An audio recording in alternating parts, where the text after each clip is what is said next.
पता है ये सेलिब्रिटीज, पॉलिटिशियंस, मोटिवेशनल स्पीकर्स लाखों लोगों के सामने पूरे कॉन्फिडेंस के साथ घुटने टेकने के लिए मजबूर कर दिया। बेटे को हाथ लगाने से पहले बाप से बात कर। कैसे बोल पाते हैं और वहीं तुम अपने स्कूल के स्टेज पर भी नहीं बोल पाते, क्योंकि इनके माइंडसेट में कुछ ऐसी चीजें फीड है जो तुम्हारे माइंडसेट में मिसिंग है। लेकिन इस वीडियो में मैं तुम्हें एक ऐसा चीट कोड देने वाला हूँ जिसके बाद कॉन्फिडेंस तुम्हारे खून में बस जाएगा।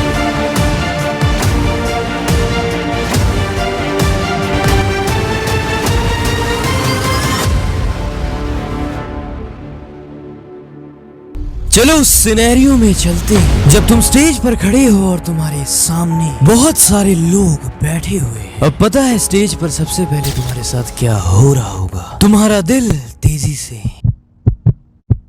धड़क रहा होगा, क्योंकि तुम्हें इतने सारे लोगों के सामने बोलने से डर लग रहा है। और पता है क्यों?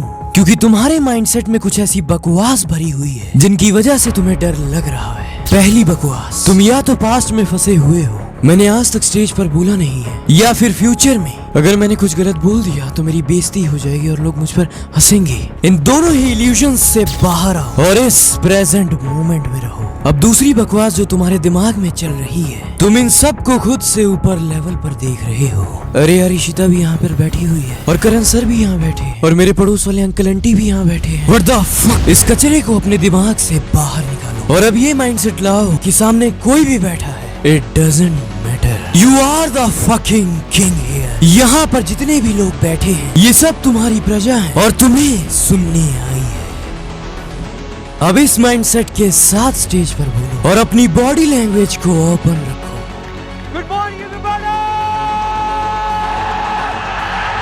बिना हैंड गेस्चर्स का यूज किए तुम्हारे मुंह से एक भी सेंटेंस नहीं निकलना चाहिए। तुम्हें हर सेंटेंस को बोलते वक्त अपनी बॉडी लैंग्वेज और हैंड गेस्चर्स का यूज करते हुए बोलना है, क्योंकि तुम्हारी बॉडी लैंग्वेज तुम्हारे कॉन्फिडेंस को 70% से इंक्रीज कर देती है। एंड रिमेम्बर, अगर आज तुम्हारे अंदर कॉन्फिडेंस नहीं है तो वो इसलिए नहीं है क्योंकि तुम एक लूप में फंसे हुए हो। तुम स्टेज पर बोलते ही नहीं हो क्योंकि तुम्हारे अंदर कॉन्फिडेंस ही नहीं है, और तुम्हारे अंदर कॉन्फिडेंस ही नहीं है इसलिए तुम स्टेज पर बोलते ही नहीं हो। और ये साइकिल तब तक ब्रेक नहीं होगा जब तक तुम स्टेज पर बोलना शुरू नहीं करोगे, क्योंकि कॉन्फिडेंस एक मसल की तरह है। तुम जितना इसको ट्रेन करोगे ये उतना ही स्ट्रॉन्ग और पावरफुल होता जाएगा, और जितना ऑडियंस के बीच में तालियां बजाते ही बैठे रहोगे उतना ही ये वीक होता जाएगा।